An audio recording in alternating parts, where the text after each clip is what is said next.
Kok lengkap men deritamu tuh. Alhamdulillah. Allah masih sayang. Aku nempatin janji. Sik engko dikit ya, mari ngono sampean. Lengkap banget deritamu. Sampean rela kehilangan pekerjaanmu demi anakmu. Emang dulu dari saya kan di Taiwan 2 tahun sih. Sebelum ke Taiwan emang rumah saya terjual ya, rumah tanah saya terjual. Saya terjual, masih punya uang 150 itu sama mantan suami ya. Terus saya ke Hong Kong di Taiwan 2 tahun, di Hong Kong 2 tahun, alhamdulillah utang lunas. Piye? Di Hong Kong 2 tahun, Taiwan 2 tahun, alhamdulillah utang lunas. Utang lunas. Juh, Iya. dalam dikit tuh ah. Terus alhamdulillah sekarang bisa beli tanah, walaupun gimana ya, saya harus bisa libur. Saya nggak pernah libur, kalau libur paten cari uang ya. Pengen saya tetap lunas punya, karena anak saya juga bingung karena anak yang ditinggal emang pisah sama apa maksudnya orang tua cerai, emang anak kan Jadi korban. Iya, kayak gitu. Terus sekarang emang anak 2 tahun, dari 2 tahun yang lalu tuh udah ngeblank ya, maksudnya pengen saya di rumah bimbing dia, tapi di sisi saya kan saya belum punya rumah, masih punya utang kan. Mau nggak mau saya harus menagih utang, harus beli tanah, bikin rumah, sedangkan suami saya nggak tanggung jawab. Sekarang suami saya ya memang udah mantan, tapi Sebentar, sampean nangisnya karena sampean masih mencintai suamimu? enggak sama sekali. Saya enggak mencintai suami sama sekali, tapi kenapa anak saya dulu saya di pondok ya, di pondok selalu dihasut, pengennya saya balik sama dia kayak gitu, tapi saya nggak mau, orang dia nggak tanggung jawab sih. Terus mati saya nggak mau kan, anak saya kalau dimasukin barang-barang saya nggak inilah, bukan saudan sih enggak saya, cuman kalau di pondok dia diambil di rumah dimasukin hal yang nggak baik Sama mantan saya, mantan suami ya. Terus sama bapak saya, mertuanya juga sering bertengkar karena ya proses saya emang saya proses cerai dari sini 3 tahun yang lalu sih. Terus bulan yang lalu anak saya minggat 1 kali 2 kali kan. minggat. Iya, minggat. 1 kali itu 1 hari. Terus 1 minggu pulang di rumah 2 kali 3 hari. Terus yang ketiga tuh 4 hari. Kemarin 1 minggu nggak pulang. Dia ikut kakek sama neneknya. Orang tua saya mikirin saya dan anak saya sampai meninggal. Ini bukan mikirin saya, cuma Allah yang ngambil. Meninggal 3 minggu yang lalu sudah meninggal anak saya. Karena kepikiran cucunya yang selalu hilang-hilangan. Iya. Dan cucunya pulang nggak waktu kakek meninggal? Iya, kakek meninggal pulang. Cuma 1 hari di rumah. Habis itu pergi lagi 1 minggu. Sedangkan dia sekarang ikut neneknya kan, mak saya kan. Mama saya juga habis meninggal bapak orang tua saya kan.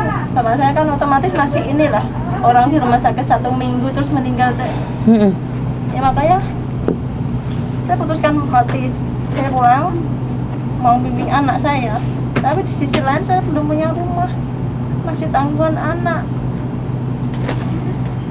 Dilimanya nggak di sini, maksudnya saya harus kerja, tapi di sisi lain anak saya nggak ada yang bimbing, saya.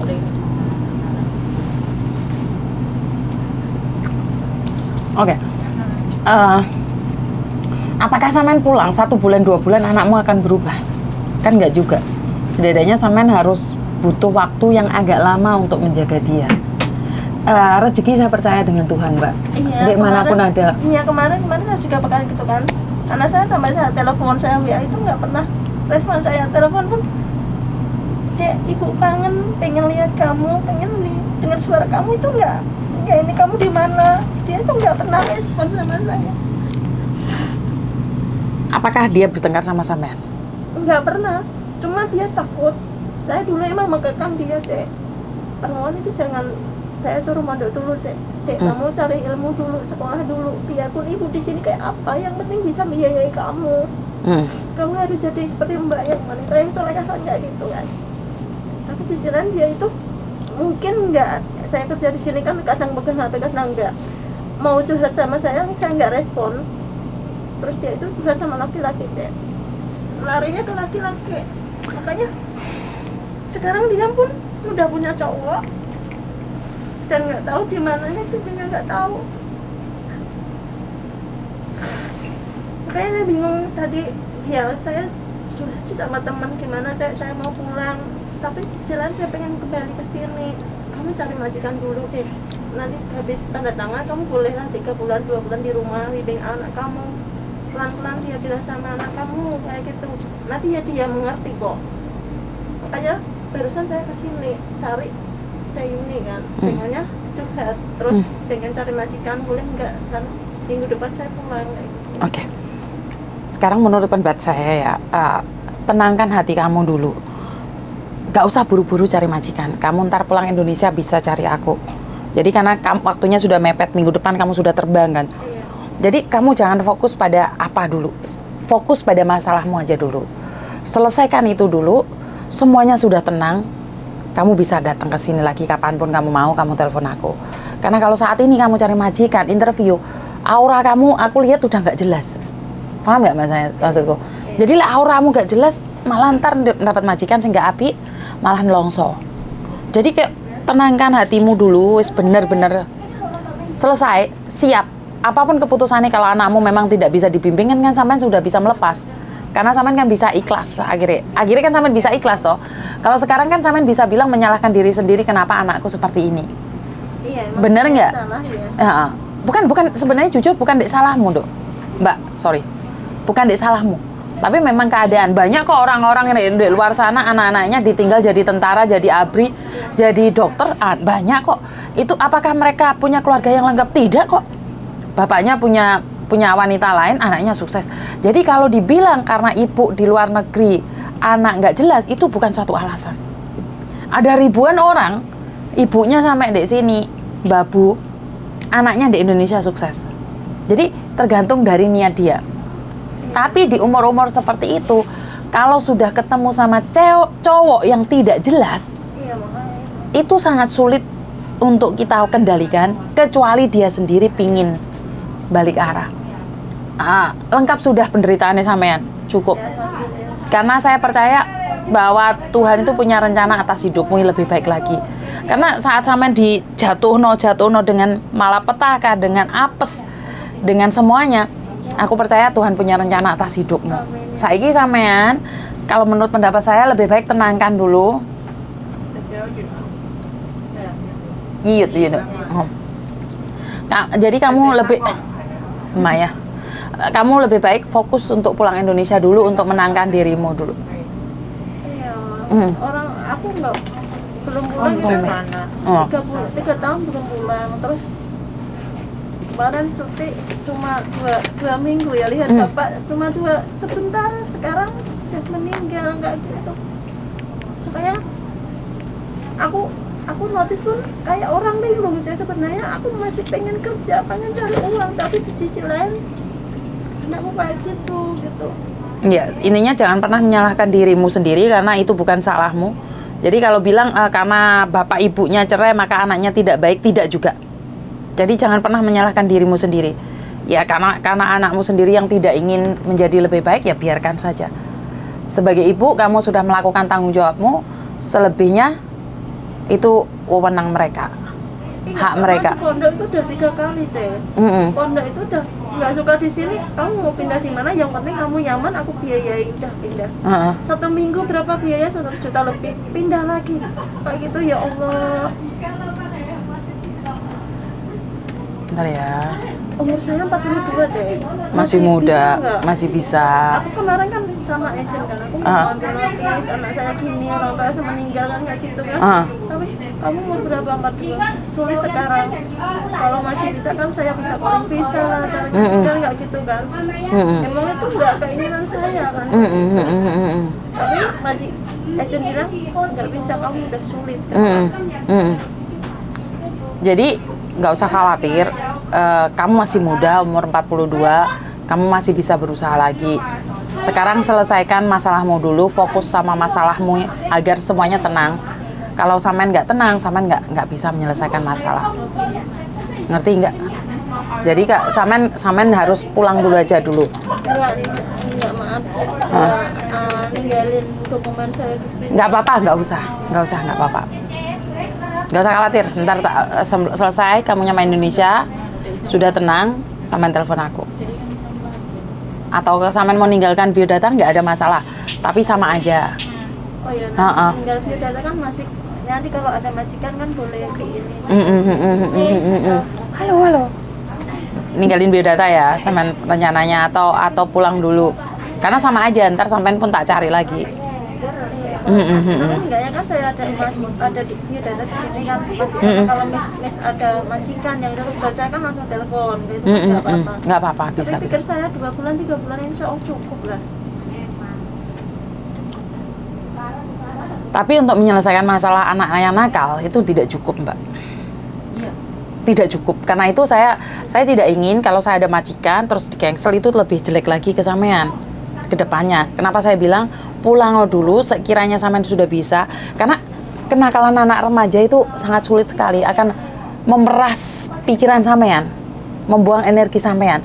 Dan saat sampean ke sini sampean akan nangis lagi dan nggak fokus lagi. Paham nggak maksudku? Kenapa saya bilang bukan saya tidak ingin beda sampean dulu, karena kenakalan remaja itu tidak bisa terselesaikan walaupun kamu di sampingmu. Apakah anakmu itu bisa berubah karena kamu pulang? Yang bisa berubah dia, sadar apa yang dia lakukan. Kedua, kapesan. Apa sih kapesan? Bunting, kecelakaan, dia baru bisa. Paham nggak maksudku? Kenakalan remaja itu hanya berhenti, dia punya niat berhenti, atau kecelakaan. Kecelakaan apa? Bunting. Kenakalan remaja hanya berhenti di situ. Kalau cowok, itu larinya ke drug, ke sepeda motor itu. Kalau belum mereka kecelakaan jatuh, mereka nggak berhenti. Paham nggak maksud saya? Jadi sampean butuh energi yang sangat banyak untuk anak sampean. Saya seminggu lagi pulang itu, saya belum tahu gimana cara mendidik dia, bimbing dia itu gimana, saya juga belum siap. Soalnya 7 tahun saya nggak sama dia, saya 7 tahun di luar negeri, dia sama orang tua saya. Ya mungkin orang tua terlalu sibuk, awal gimana nggak tahu. Sekarang pun saya bingung, maksudnya dari mana saya nyaranin dia itu gimana. Gini Mbak, ada anak yang dikerasin itu jadi api, ada anak yang dikerasin itu jadi rusak. Ada anak yang dihalusin jadi api, ada anak yang dihalusin jadi rusak. Jadi tergantung dianya seperti apa, karena kita nggak bisa ngontrol. Iya, makanya itu Mem, saya ya Allah. Karena kamu harus tahu dia maunya apa dulu. Kalau dia sudah kumpul sama cowok, tanyain aja apakah mau menikah. Selesai. Karena kamu nggak akan mikir, Mbak. Dan jangan bilang dia punya cowok dan kamu bilang tidak mengizinkan menikah. Yo remak sampean. Paham nggak maksudku? Kalau memang dia maunya menikah, ya udah menikahin aja. Karena sekali lagi kalau dia putusannya nggak apa-apa. Saya punya anak perempuan, saya selalu bilang sama dia, kalau kamu sudah berani pacaran, satu keputusan adalah menikah. Saat kamu menikah, saya tidak akan memberikan harta saya pada dia. Karena kamu sudah menikah, kamu berhak sama suamimu mencari sendiri. Jadi kamu belum menikah, apapun aku akan berikan.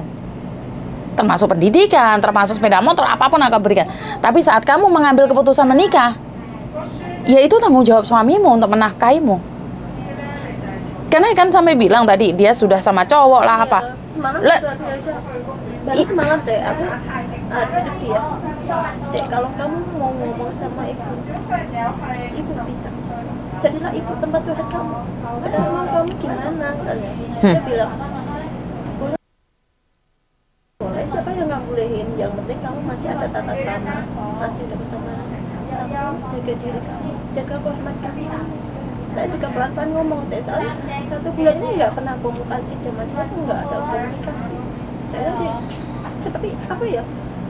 Dia itu seperti fotokopi mantan suami saya gitu. Cara ngomongnya, cara balas WA saya itu persis. Ya, iya persis. Ya apa aneh?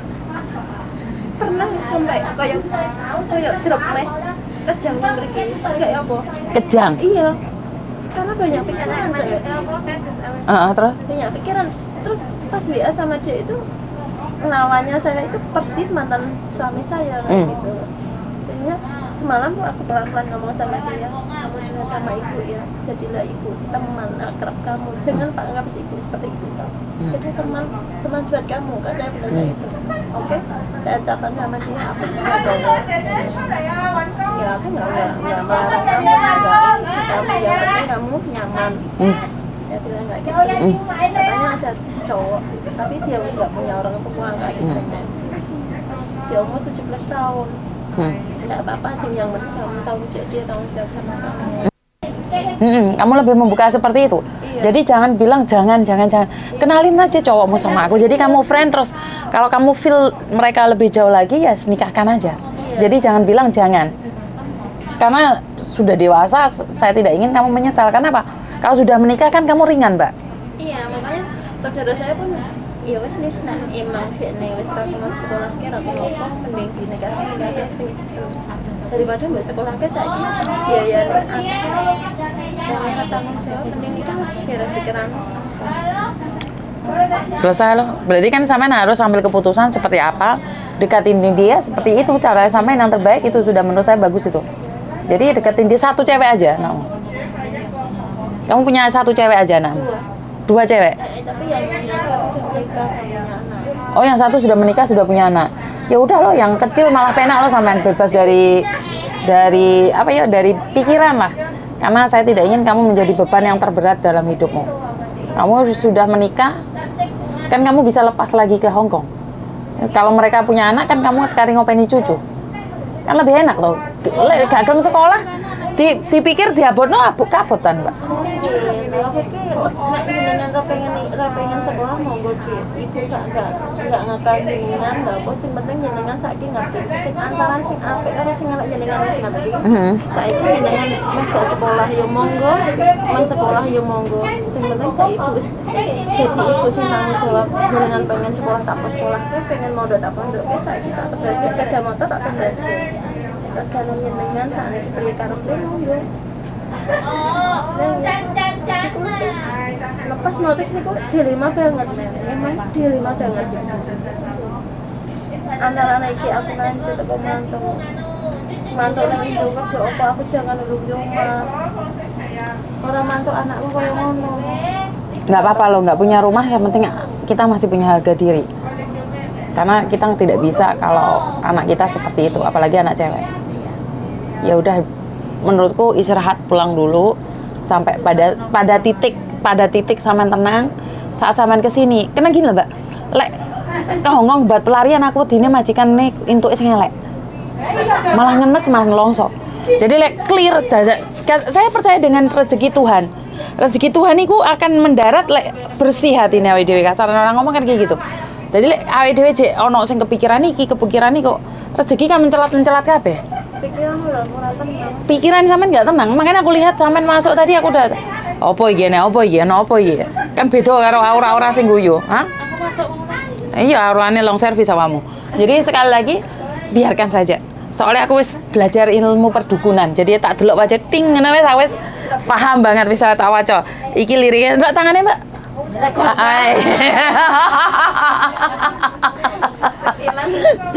Tak delok maca. Aku iki bisa maca terus tak delok tangane, Mas. Lagi nek maca rekening.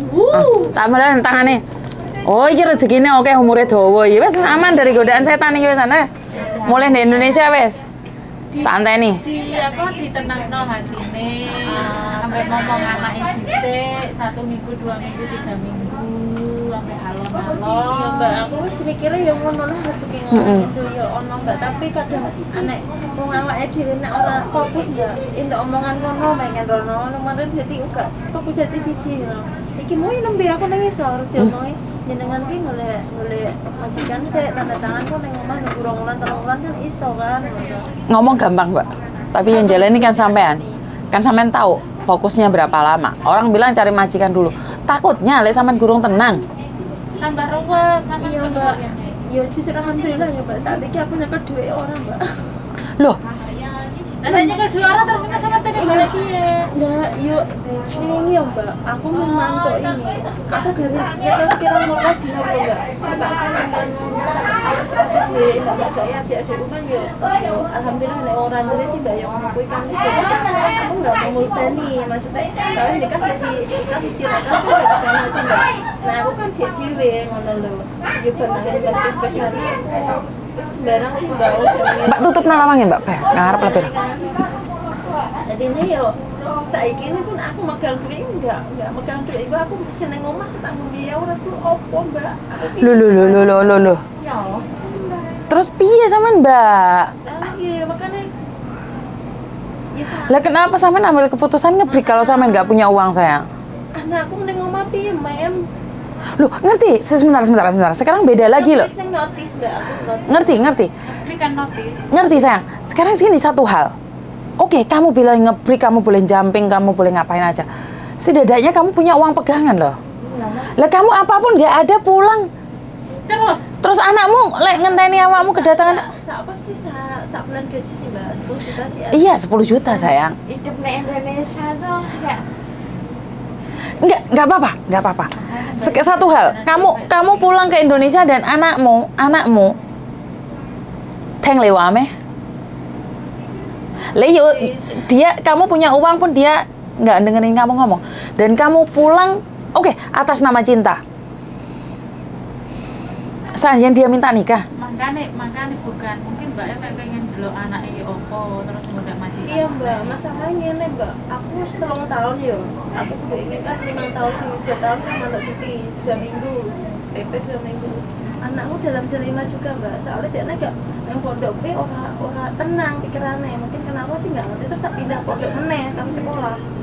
Lagi kok yang bocah maret kan mbak, pengen kurang kalau dia nih.